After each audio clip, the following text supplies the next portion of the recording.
Hi friends, எல்லோரும் எப்படி இருக்கீங்க? நல்லா இருக்கீங்களா? நாங்கள் இங்கே நலம், நீங்களும் நல்லா இருப்பீங்கன்னு நம்புகிறேன். இன்றைக்கி நம்ம பார்க்க போகிற டிப்ஸ் என்னென்னா, பிறந்த குழந்தைங்களை எப்படி நம்ம பராமரித்து வளர்க்குறது, அதாவது குழந்தை வளர்ப்பை பற்றி தான் பார்க்க போகிறோம்.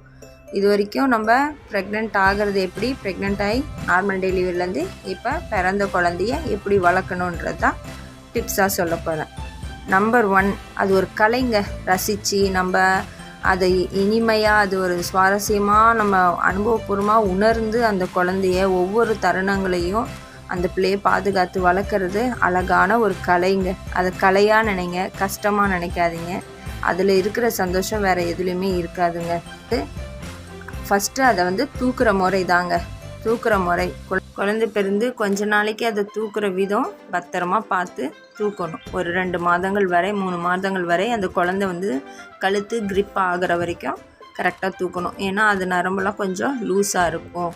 கழுத்தில் சுளுக்கு விழாத அளவுக்கு நம்ம என்ன செய்யணும், பார்த்துக்கிட்டு குழந்தைய கரெக்டாக அம்மாவும் அப்பாவும் தவிர வேறு யாருமே ஹேண்டில் பண்ணாத அளவுக்கு, வீட்டில் வயதானவங்க இருந்தாங்கன்னா அவங்க ஹேண்டில் பண்ணுற அளவுக்கு பாதுகாப்பாக அந்த குழந்தைய வச்சுக்கணுங்க. ஏன்னா கழுத்தில் ஓரம் விழுந்துட்டுனா, சுளுக்கு பிடிச்சிட்டுனா அந்த குழந்த வலி தாங்க முடியாமல் அழுவுங்க. அதுக்கு நீங்கள் செயற்கையாக எதுவுமே ஹாஸ்பிட்டல்லாம் கூட்டிகிட்டு போக வேண்டாம். வீட்டில் பக்கத்தில் யாராவது வயதானவங்க இருந்தாங்கன்னா அவங்கக்கிட்ட சொன்னிங்கனாலே அந்த புடவையில் 2 சைடு பிடிச்சி, வேட்டியோ புடவையோ இருந்ததுன்னா தாய் ஒரு சைடு தகப்பன் ஒரு சைடு இருந்தால் அந்த குழந்தைய போட்டு நல்லா உருட்டினீங்கன்னா அது எங்கே பிடிச்சிருந்தாலும் விட்டுரும். இது சாதாரணது தான், நீங்கள் எதுவுமே பயப்பட வேண்டாம், ஒன்றுமே செய்யாது. இல்லை வயதானவங்க யாராவது இருந்தாங்கன்னா அவங்கக்கிட்ட கொடுத்து அதை நீங்கள் சரி செஞ்சிடலாம். அதனால் அந்த அளவுக்கு போகாமல் குழந்தைய பத்திரமா ஹேண்டில் பண்ணணும். தூக்குற விதம் தாங்க இருக்குது. நம்பர் 2 டிப்பு என்னென்னா, குளிக்க வைக்கிறது தாங்க. குளிக்க வைக்கிறது எல்லோரும் நினைப்பாங்க, அவங்கள கூப்பிடலாமா, இவங்கள கூப்பிடலாமா, ஆள் வைக்கலாமா, இதெல்லாம் தேவையே இல்லைங்க. நீங்கள் காலையில் எழுந்திரிச்ச உடனே கொஞ்சோண்டு நல்லெண்ணெய் எடுத்து அதில் ஒரு 2 பூண்டு பல்லை தட்டி போட்டு 2 மிளகை தட்டி போட்டு நல்லா நல்லெண்ணெயை வெதுன்னு சூடாகி உங்கள் கை விரல் தொட்ட அளவுக்கு சூடு, அதை விட கொஞ்சம் லேசாக சூடு கம்மியாக இருந்து அந்த குழந்தைக்கு உச்சந்தலையிலேருந்து உள்ளங்கால் வர நல்லா பேபி ஆயில் மசாஜ் பண்ணுங்கள். இந்த பேபி ஆயில் விற்கிது கடையில், இதெல்லாம் வேண்டாங்க. அதெல்லாம் செயற்கையாக ரெடி பண்ணக்கூடியது தான். நீங்கள் எவ்வளோ காசு கொடுத்து வாங்கினாலும் அது பியூரிட்டி கம்மியாக தான் இருக்கும். ஸோ நீங்கள் நல்லெண்ணெயில் குளிப்பாட்டுறது நல்லது தாங்க. இல்லை தேங்காய் எண்ணெய், உங்களுக்கு நல்லெண்ணெய் பயமாக இருந்தாலும் தேங்காய் எண்ணெய். நல்லெண்ணெய் சளி பிடிக்கக்கூடாதுன்னு தான் பூண்டும் மிளகும் சொல்லியிருக்கேன். நீங்கள் ஆரம்பத்துலேயே அந்த குழந்தைக்கு பழகிட்டிங்கன்னா வளர வளர அந்த குழந்தைக்கு ஒன்றுமே செய்யாதுங்க. நீங்கள் பயம் இல்லாமல் இதை நீங்கள் செய்யலாம். நானும் என் குழந்தைக்கு நல்லெண்ணெயும் தேங்காய் எண்ணெய் தான் யூஸ் பண்ணேன்.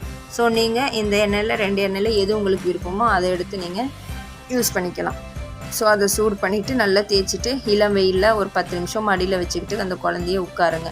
தாயோ தகப்பனோ அந்த குழந்தைய வெயிலில் காமிச்சிங்கன்னா ஒரு 10 நிமிஷத்துக்கு மேலே வேண்டாம். ஏன்னா சின்ன குழந்தைன்றனால இளம் வெயிலில் கொஞ்சம் நல்லாயிருக்கும். அதுக்கப்புறம் சூடு பிறக்கிற அளவுக்கு கை வெதுப்பாக, சில பேர் சொல்லுவாங்க கொதிக்க தண்ணி ஊற்றணும், அப்போ தான் குழந்தை நல்லா தூங்கும். அது மென்மையான ஸ்கின்னுங்க. இப்போ தான் அதோடைய உடல் எல்லாமே ஒரு வாகு உருவாயிட்டு வரும். அப்படி இருக்கும்போது அதில் போய் கொதிக்க தண்ணி ஊற்றணுன்றாங்க. இதெல்லாம் மூட நம்பிக்கைங்க. இதெல்லாம் நீங்கள் ஒன்றும் செய்ய வேண்டாம். வெதுன்னு தண்ணி அந்த குழந்தைக்கு எவ்வளோ சூடு தாங்குமோ அந்த அளவுக்கு ஊற்றுங்க. அதில் நீங்கள் உங்கள் மாமியாரோ இல்லை அம்மாவோ யார் கூட இருந்தாங்கனாலும் ஒரு ஆளை மட்டும் கூட துணைக்கி வச்சுக்கோங்க. நெத்திக்கிட்ட கையை வச்சுட்டு தலைக்கு ஷாம்பு, ஹிமாலயா ஷாம்பு கொஞ்சம் நல்லாயிருக்கும் மைல்டாக. என் பாப்பாவுக்கு அது யூஸ் பண்ணனால உங்களுக்கு ரெக்கமெண்ட் பண்ணுறேன். மற்றபடி வேறு எந்த ஷாம்பும் வேண்டாங்க. இந்த ஷாம்பு கூட கொஞ்சோண்டு போட்டு நீங்கள் குளிப்பாட்டிட்டு தலைக்கு, மற்றபடி உடம்புக்கு கடலை மாவோ இல்லை பயத்தமாவோ நீங்கள் யூஸ் பண்ணி தேய்ச்சி விடலாம். தேய்ச்சி விட்டு குளிப்பாட்டிட்டு அந்த குழந்தைய நல்ல ஒரு பருத்தி துணி வச்சு உடம்பு தலை எல்லாம் துடைச்சி விட்டு அந்த குழந்தைக்கு பவுட்ரு அதெல்லாம் வேண்டாங்க, எதுவுமே போடாதீங்க. அந்த குழந்தை அதுலேயே நல்லா வாசனையாக இருக்கும். குழந்தையோட இயற்கையே அதோட வாசம் தாங்க. அந்த வாசனை விட சோப்பு தந்துருமாங்க. அதனால் பவுட்ரு சோப்பு இதெல்லாம் யூஸ் பண்ணாதீங்க. நல்லா குளிப்பாட்டிட்டு கழுத்து மூக்கு அந்த இடம்லாம் நல்லா பருத்தி துணி வச்சு நல்லா துடைச்சிருங்க. அவ்வளோதாங்க. இது 2வது. நம்பர் 3, அந்த குழந்தைக்கு குளிப்பாட்டணுன்னு என்ன செய்வாங்க, தாய்மார்கள் பால் கொடுத்து தூங்க வைக்கணும்னு நினைப்பாங்க. பால் கொடுக்கும்போது உட்காந்து கொடுங்க. நிறைய பேர் டயர்டாக தான் ஆகும். ஏன்னா நானும் அந்த எல்லா ஒரு அனுபவத்தையும் உணர்ந்திருக்கேன். ரொம்ப சோர்வாக தான் இருக்கும். ஆனால் நம்ம சோர்வு கொஞ்ச நாள் தாங்க. அந்த குழந்தைக்கு ஒரு நொடி, அந்த நொடியே மாறி போயிடுச்சுன்னா என்ன ஆகும்? விபரீதமாக போய் முடியும். அதனால் நம்மளுடைய கொஞ்சம் கொஞ்சம் கஷ்டம் தாங்க அந்த குழந்தைய வளர்க்க முடியும். அதனால் கஷ்டப்பட்டால் தான் எல்லாமே கிடைக்கும்னு எல்லா வீடியோலையும் நான் சொல்லியிருக்கேன். இதுலேயும் மறுபடியும் சொல்கிறேன். கொஞ்சம் அனுபவிக்க வேண்டியது தான். குழந்தையோட அந்த இனிமையை நம்ம கஷ்டத்தால் கொடுக்க வேண்டியது தான். மடியில் தூக்கி உட்கார வச்சு அழகாக கழுத்து கையில், வலது கையில் இடது கையில் தூக்கி வச்ச மாதிரி பால் கொடுக்க பழகிக்கோங்க. அந்த மாதிரி கொடுத்து உங்கள் வீட்டில் பழகி கொடுத்துருந்தாங்கன்னா ஓகே. அதே மாதிரி நீங்கள் குடிக்க வைங்க. அந்த குழந்தைய சிரமமாக நினைக்காம ஒரு இனிமையாக நினச்சி அந்த குழந்தைக்கு ஃபீட் பண்ணுங்கள். மேக்ஸிமம் பால் பாட்டிலோ இல்லை பால் பவுடரோ இதெல்லாம் கொடுக்காதீங்க. தாய்ப்பால் தாங்க மெயினாக இருக்கிறதுலே அவ்வளோ சத்தானது, ஆரோக்கியமானது. அதை விட வேறு எதுவுமே அந்த குழந்தைக்கு நோய் எதிர்ப்பு சக்தியை கொடுத்துடாதுங்க. தாய்ப்பால் இல்லைன்னு சொல்லாதீங்க. கொடுக்க தாங்க தாய்ப்பால் சுரக்கும்.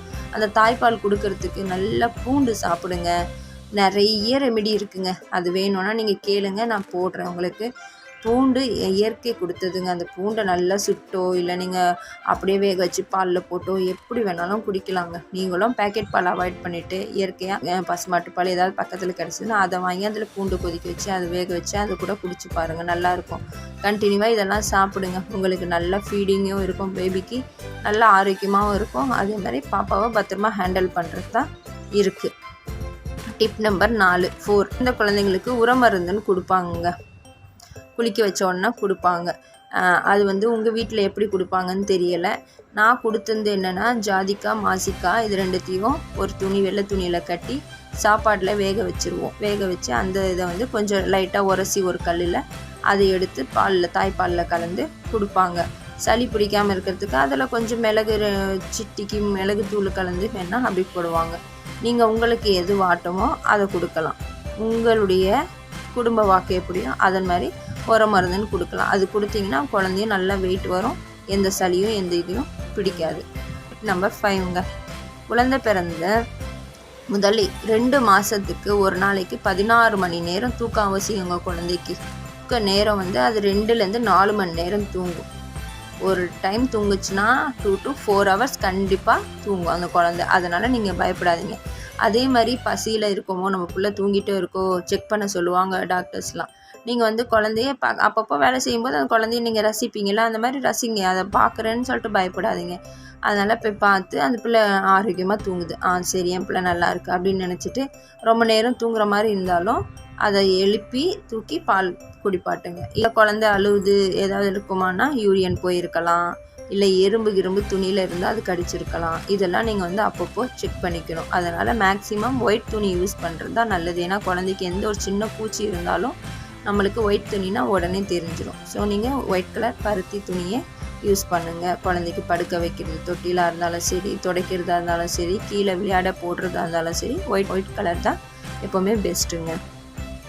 3 மணி நேரத்துக்கு ஒரு தடவை கண்டிப்பாக குழந்தைக்கு தாய்ப்பால் தந்தே ஆகணுங்க. இது மெயின் இம்பார்ட்டன்ட். நீங்கள் அதுக்கு நடுவில் உங்களுக்கு கொடுக்கணும்னு விருப்பம் இருந்ததுன்னா பார்த்துக்கோங்க எப்படின்னு சொல்லிட்டு. ஆனால் 3 மணி நேரத்துக்கு ஒரு தடவை குடித்தா போதுமானது அந்த குழந்தைக்கு. டிப் நம்பர் 6 அது குழந்தைய நம்ம தூக்கி குலுக்கக்கூடாதுங்க. ஒரு பூ போல் பார்த்துக்கணுங்க, அவ்வளோதான்.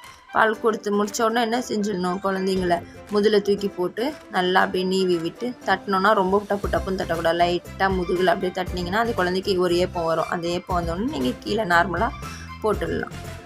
அப்புறம் வந்து டிப் நம்பர் 7 எப்போவுமே குழந்தைங்களுக்கு அடிக்கடிக்கு சீக்கிரமாக நகம் வளரும். அதுவும் பிறந்த குழந்தைக்கு சொல்லவே வேண்டாம், வேகமாக வளருவாங்க. அதை வந்து கை காலில் அசைக்கும் போது நகங்கள் என்ன செய்யும், கீழிக்கும், அங்கங்கே ரெட்டிஷ் ஆகிடும். கலராக இருக்கிற குழந்தைங்களா இருந்ததுன்னா ரெட்டிஷாக தெரியும். கருப்பாக இருக்குன்னுலாம் நீங்கள் ஃபீல் பண்ணாதீங்க. கலரோ கருப்போ நம்மளுக்கு இறைவன் கொடுத்த வரம் அது.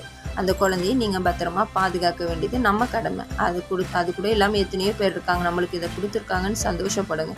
கருப்பு கலர்லாம் வேதனைப்படாதீங்க. அதை ஒரு வாரத்துக்கு ஒரு முறை அந்த குழந்தைங்களுடைய நகத்தை வெட்டி விடுறது ரொம்ப நல்லது. அதுக்கப்புறம் வேறு ஏதாவது வேணும்னா, டிப்ஸ் வேணும்னா, இன்னும் குழந்தை வளர்க்குறத பற்றி உங்களுக்கு வீடியோ ஆனால் என்னோட கமெண்டில் சொல்லுங்கள், நான் கண்டிப்பாக பதிவிடுறேன்.